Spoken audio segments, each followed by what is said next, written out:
do you think their effort problem can be solved? Because that's really what it feels like it is right now. Oof. I mean, we talked about it. We talked about it when I was in Ottawa, I think, and how just the lack of attention to detail defensively has really started to become very apparent. And I think that's the scary thing for me, and it always is. Like, the easiest thing you can do in hockey if things are going bad is defensively get tight, and whether you're not scoring or not, but just not giving up glaring chances and committing to defense. And I always say is commitment to defense, and when there's, I just saw Liam showing some talking about the clip of their last goal, the Nemec goal, and right there, that's a lack of communication and also a lack of effort and a willingness to one, be in the lane defensively and make sure you're blocking that shot. And you see a lot of those pucks from the point get through. If you're watching their last few games, especially against Buffalo, the two big things I noticed with the Oilers is it's still clear since I was in Ottawa is rush chances. There's no sort outs on the rush. Coming back, they allow way too much second and third waves. And then when you're watching this, like, there's a switch off between Emberson and Nugent-Hopkins that's supposed to happen right there. Emberson, I'm assuming, just watching this, they're running a hybrid. They're running a hybrid zone. So Emberson's supposed to take Jesper Bratt. If he can get him by the tops of the circles. If he doesn't, he's supposed to fold back, and Nugent-Hopkins is supposed to jump out. Now, you can see clearly, I don't see any communication, nobody yelling, and then Podkolzin just gets caught in the middle. And there's not much he can do there. So there just is, like, we're going to watch right here. Like, Emerson's coming up, and right when he peels off, if you pause it there, if you go back a little bit, I don't know what's your capabilities. Pause it right there. Right when he comes back, you can see that's like his point in his zone. You got to come back to the net, and you're looking for a man net front.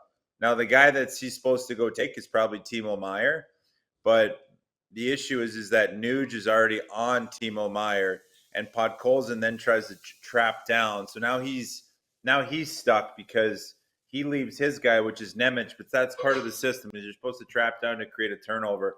But once this happens, he should stay on Nemec and just allow Bratt to take that shot from the point. So it's like 3-4 mistakes compounded, and there's not enough communication.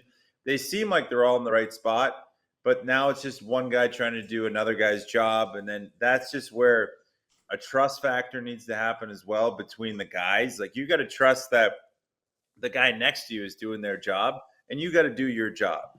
So, like, when you start chasing and you're looking and you're panicking and you're trying to make up for a mistake, or you're thinking I can do two jobs at once, that's when things start going wrong. And that's the problem. And I think sometimes it happens is that's just a little bit of panic within the team. They're not winning. They're not where they want to be. So now guys are trying to play outside themselves. And that's where everybody just needs to come in the room and say, boys, like calm down. Like, we're okay. Like, we're going to make the playoffs, but like, you can't flip it on like a switch. We have to just honestly relax, play our game, get back to our game. Stop trying to do, hey, like Podkolzin, stop trying to do my job.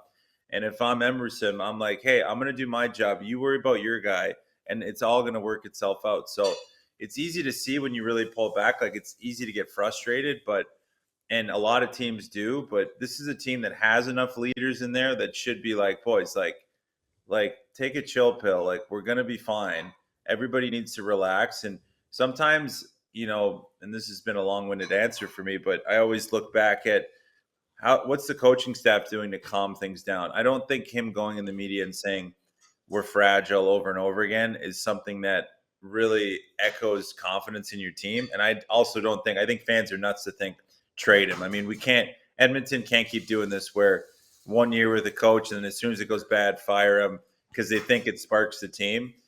I just think they need to have way better communication from coaching staff to players, and then the players need to be like, listen, we're going to be fine, and it's all going to be good. So just take a goddamn breath. What's up, Nation citizens? If you like that video, then you need to be subscribed to the Oilers Nation YouTube. Podcasts, live shows, exclusive interviews, and analysis. Everything you need from your favorite voices at Oilers Nation. And you don't want to miss any of it, so hammer that subscribe button.